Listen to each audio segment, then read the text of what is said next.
Welcome back to the Marvel Movie Minute, a daily podcast in which we explore the films of the Marvel Cinematic Universe 1 minute at a time. In this, our fourth season, we're looking at Kenneth Branagh's 2011 film, Thor. I'm Matthew Fox from theethicalpanda.com. And I'm Andy Nelson from thenextreel.com. Happy Thursday, everyone. Today we're talking about Minute 9, which begins with a sweeping shot of the Coronation and ends with Odin addressing Thor, his heir. And once again, we have our guest, Ryan Bennett of the Black Girl Nerds podcast. Ryan, in honor of Thor's Day, we're going to start every Thursday asking people, what's your favorite Thor moment? From not just this movie, like all the MCU or comic books or anything like that. What is the raccoon from Guardians of the Galaxy? It's probably not a raccoon. I'm trying to think of it right now. Rocket. Rocket. Yes, when him and Rocket have a moment where he's like trying to get the replacement eye, or he has like a different kind of eye. It's like him and Rocket have this kind of moment where it's like, is one guy fiercer than the other? Is one guy stronger than the other? Because they like both of their personalities always like combat each other. So that's like my favorite moment. And it's so quirky, like just to see Thor to have to be put in this weird situation where he's like, oh, I'm kind of talking to this creature, and then I got the short hair, I don't have the eye. I don't know. It just felt like a very odd moment to put Thor in, but I loved it at the same time. So that would probably be like one of my favorite moments from him. Yeah, I think it's a great moment, especially because it's pretty much the polar opposite of what we get in this moment, where we just see him. He's the king. He's about to be the king. He kind of already is. He's the center of adulation. He's walking the red carpet. Everyone loves him. Even his mother kind of not, rolling her eyes again, but still celebrating him. And yeah, so I think part of why I love this moment we're about to talk about now is because we later see how far he falls and how he comes back in later movies. And so we're going to get into that in just one moment.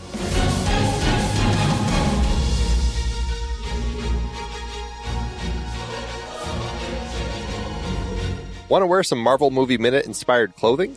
Maybe looking for a mug with our logo on it. Find what you're looking for at our online store. Just head to truestory.fm/Marvel Movie Minute and click on merch. It's that easy.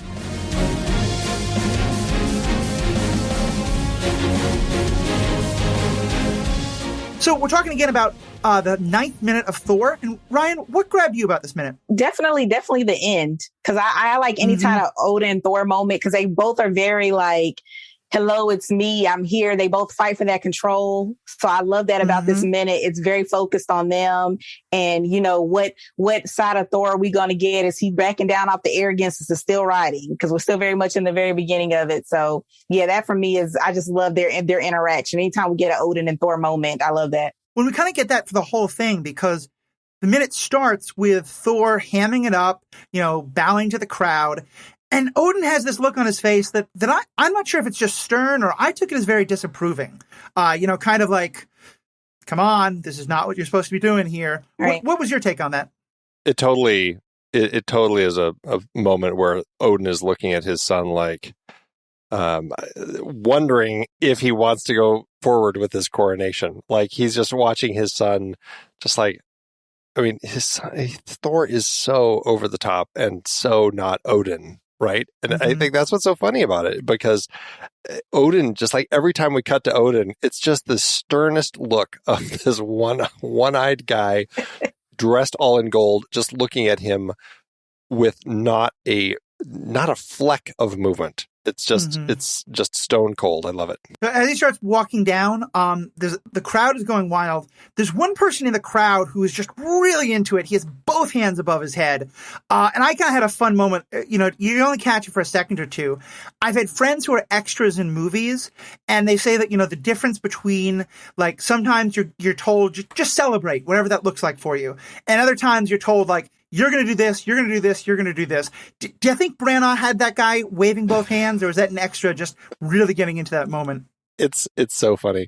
I don't know. My eyes are drawn to him every time because he's like right in the middle of frame, and everyone else is like, doing just the kind of their polite claps. Golf clap. Right, yeah. Exactly. And this guy is like, yeah, go Thor. Like I picture his voice as he's just like totally cheering him on. I don't know. It makes me laugh every time. I really hope he was in the moment. Yeah, right? really taken by all those hammer flips. Mm-hmm. And so now we get this kind of reverse shot. That we start with a shot way up high of the two statues that are flanking the central throne area. Andy, or for both of you, what was kind of your sense of like seeing this whole coliseum of people that kind of looks like a rock concert in some ways, with Thor and Odin right there at the center, and everyone's come to watch. Like I kept looking for a jumbotron, so everyone can get a better view of it.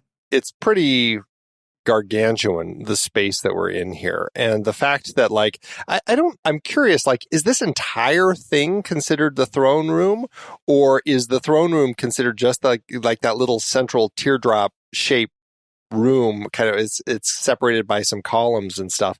Is that the throne room? Like, where does the line end? I'm very curious about kind of how they delineate that. But regardless, it's just, I mean, it's ornate, it's spectacular, with these two huge golden statues kind of standing on either end of the back of it. I mean, it's a sight to behold. And but yeah, you marvel, like when you realize what you're looking at in this reverse shot from where we first came in, and go, oh, that little red dot in the middle, that's actually Thor way down there between the two rows of the Einherjar guards. I mean, it's kind of a surprise to realize, oh, that's giving me a sense of exactly how massive this is. It's pretty crazy.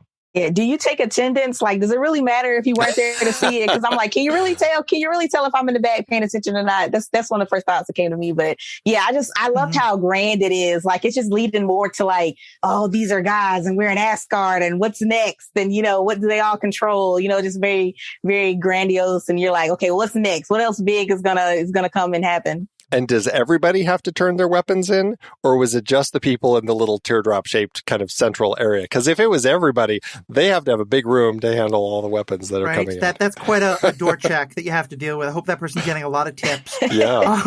And just one quick note, because again, you mentioned the Einherjar.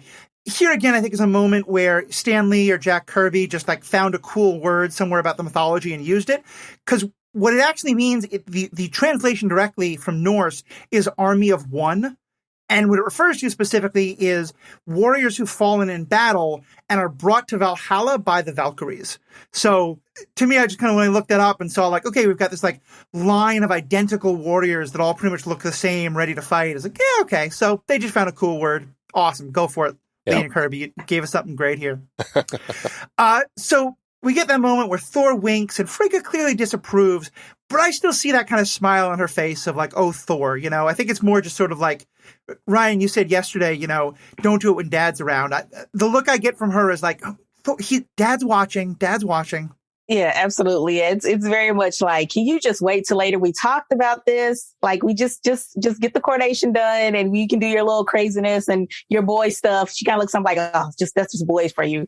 You raising boys. Like, I need you to just calm down and get through the ceremony. But yeah, I do love that moment. That's gotta be like one of my favorite moments, between them. Like, if you think of all the Thors, because I just like how it's very much that connection you can see, even though it's a glimpse, but you can see that connection between the both of them and their bond. So, and then, of course, we do get our first official, actually on screen, not in a deleted screen, moment, real introduction to the Warriors 3 and Lady Sif. We saw Lady Sif a bit last time. And to me, when I see the way that they're kind of waiting and looking there, we talked about them a little bit last minute.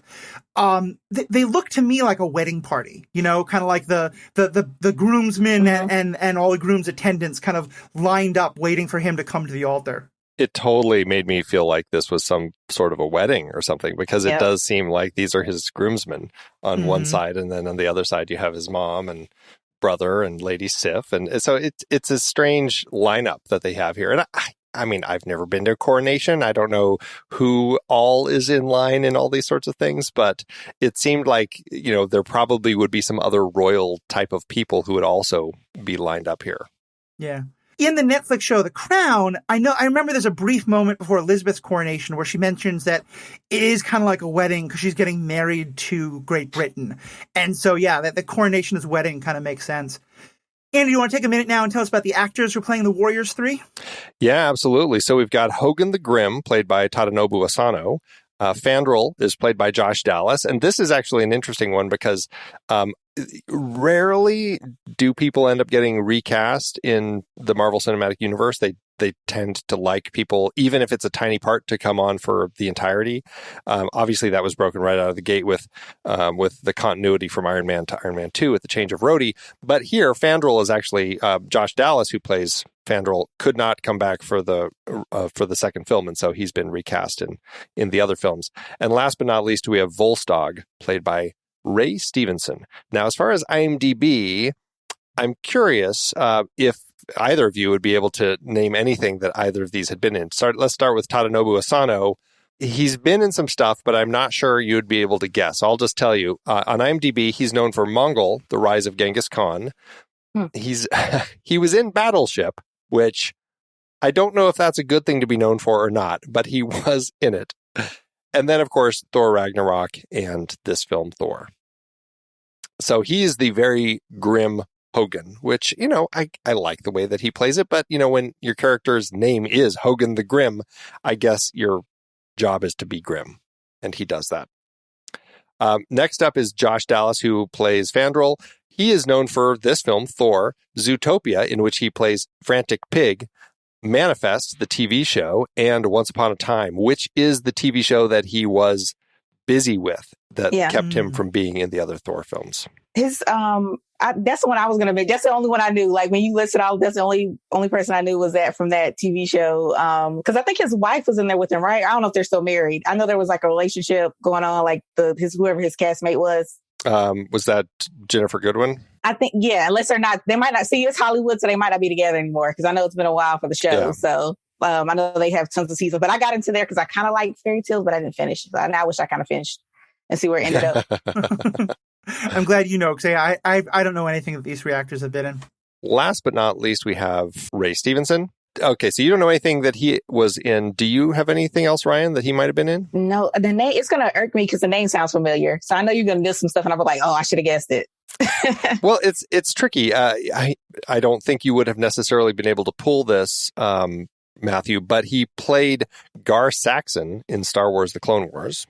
If that rings a bell at all. Does. Okay. But that's not one of his four. I look at the four and I'm like, I don't think I would have pulled some of those. But I mean, they are The Three Musketeers from 2011, this film, Thor, Kill the Irishman that he had been in, and then Thor: The Dark World. So obviously the Thor films have kind of crept into largely what he's known for. But he was also in G.I. Joe Retaliation. He was in The Other Guys. He was in The Book of Eli. I would have said that it was Punisher Warzone because I knew he played the Punisher. He played Frank Castle in that particular film, but that's not one of the things they say he's known for. So who am I to say? Fair enough. Yeah. It's funny you mentioned the Clone Wars. On the Star Wars Universe podcast that I do, we just finished doing a full review of the Clone Wars where we talked about every episode, and there's some good ones. There was a slog at times, but one of one of my podcast hosts, Riki Hayashi, would often comment that he loved to pull in who these actors had been in. And there's just so many voices that I didn't recognize that I should have. So I'm not surprised once again here I did not recognize that voice. Yeah. So we get this wonderful moment with Thor kind of like sharing a smile with them. It kind of says a lot about their relationship. And then Odin rises and just takes the staff and like slams it on the ground. And just the sound rings out and there just is silence. And I just thought that was such an effective moment of Odin kind of saying, all right, folks, party's over. Let's get serious. Yeah. It really is a moment of that with Gungnir. The ever useful Gungnir, whether he's igniting frost giants with fire from its end or stabbing them or just using it as an ornamental piece that he's holding while he's up here on his throne. I love the way that he just uses it here to kind of create that giant gong sound that tells everybody fun's over. Yeah, I also can't tell. I like the facial expressions too, because I can't tell at one point if he's getting ready to cry or he's like disappointed. Like just the way his face kind of twerks a little bit there, the way his eyes look. You're like, is he gonna do, like, is he not happy right now? Is he gonna walk away? What is he gonna do? In tomorrow's minute, I think we're going to talk a lot about it because I think he shows a wide range of emotions, and even here, he takes a few seconds to start, and there are times where I feel like his voice is going to break. It's kind of like the proud father, but also sometimes that like, okay, I hope this is the right, like I think it's you're seeing a lot of nuance from him about what's happening there. Yeah, really are. I also love that we're getting kind of an interesting sense of this space. I mean, we already had that wide shot, but again, when we cut to now, we're kind of reverse again as we see down the row of the Einherjar guards, and we see Thor in the distance, Odin standing at the end. Everyone's silent now. And then behind him, you see some big golden doors, which I'm assuming lead to kind of his private chambers or something. So it's kind of cool just kind of getting a sense of this space. And this portion of the throne room, I should say, not the entire Colosseum area, but this portion was actually all built on a soundstage. And all the actors talked about how ornate it felt, and it felt so much like old Hollywood. It gave them actors always, I think nowadays, they get tasked with the job of imagining stuff that they don't get to see because it's all digital creation. And they all said how amazing it felt to be in a space that was real, that they were actually able to kind of get a real presence of. And Anthony Hopkins walked in and he said, geez, I don't have to do anything here. All I have to do is sit there, and that does my job for me. And I think that certainly says a lot about it. Yeah. I also will point out, this is going to change in every movie. We're going to see a different look for this throne room every time. Mm-hmm. And, they're high tech. Maybe they can change it however they want every time. So that's certainly possible. True. One other thing also that I'll say that I really like, and again, I don't know how intentional this was or just an effect of it, but, these stories come to us out of Norse legends, Germanic, Scandinavian. And I really like that, we talked about kind of the terraced water, and like, this doesn't look like a European castle. This doesn't look, to me, what this is saying is that the Asgardians are not Norse by any means. Hogan clearly isn't. There's an awful lot of white faces in the crowd shots. I would have liked that to not be the same. But like, they're making pretty clear that the connection to Scandinavia is because like, that's the people who met them, not that there's anything inherently Norse about these characters. That's actually a really great point. That I appreciate that you're right. It still is largely white here in Asgard, but I like that it at least feels like there is some diversity here. And I feel like it's something they work on over the course of the 3 films, kind of making it a little more diverse. But it doesn't feel like just a bunch of Scandinavians that we're watching throughout this film. And I definitely appreciate that. Yeah, absolutely. It's something to me that I think has particular meaning because I think I've mentioned this before, but I in another part of my life, I'm a pastor, and I sometimes do weddings. I'm not really a pastor anymore. And by the way, I'd love to be able to stand up and bang my staff on the ground and get total silence from the congregation. That'd be fantastic.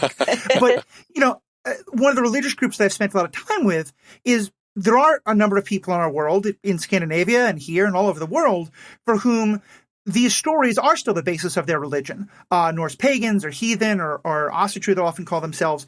And I know one thing that is a big conflict in that community is there's only a small minority, but a very vocal one.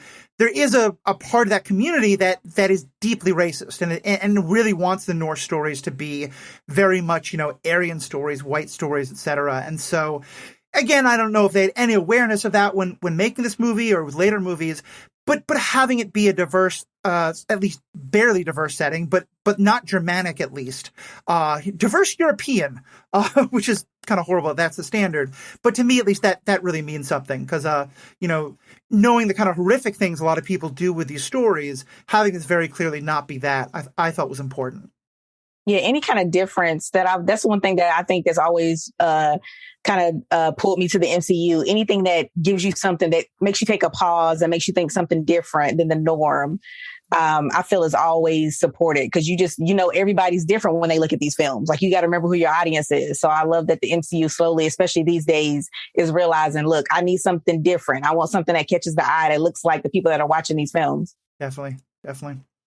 Well, there's so much I want to say about Odin and what he has to say, but I think we can keep most of that for the 10th minute because that's where he kind of gives most of his speech. Is there any kind of last comments you want to make about this minute and what we saw? No, I love Odin. I feel Odin stole this minute. Yeah, anytime you're going to strike Gungnir on the ground like that, it gets my attention. So I'm right there with you. Definitely. Well, Ryan, as always, thank you so much for being a part of this. Folks, hopefully have been listening minute by minute. I've heard about your podcast. If they're going to check it out, if they're going to just listen, hopefully, I've started from the beginning. I'm really enjoying it. And beginning of the episodes where you came on. But if someone was just going to kind of listen to one episode, what do you think there should be like the one episode that you think of as kind of the best example of all that's great about that podcast? Oh man, that's a tough one. Well, I have to say what made me fall in love with it was Game of Thrones. So any of our Game of Thrones recaps you guys want to go back and listen to is really good. But yeah, just any of the moments, like we do a girl chat about just like COVID and where everybody is now with it.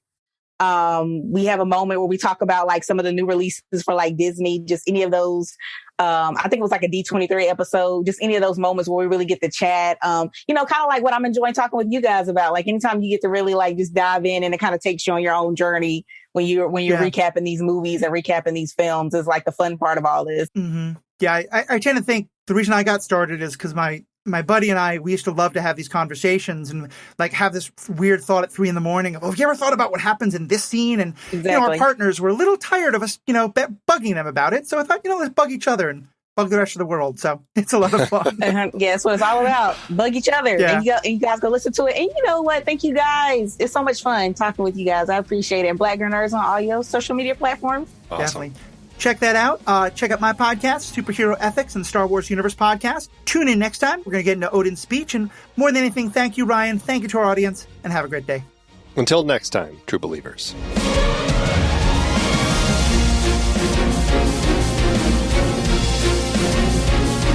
Marvel Movie Minute is a production of True Story FM, engineering by Andy Nelson. This season's music is One Last Ride by Martin Puringer. Find the show at truestory.fm. And if your podcast app allows ratings and reviews, consider doing that for the show.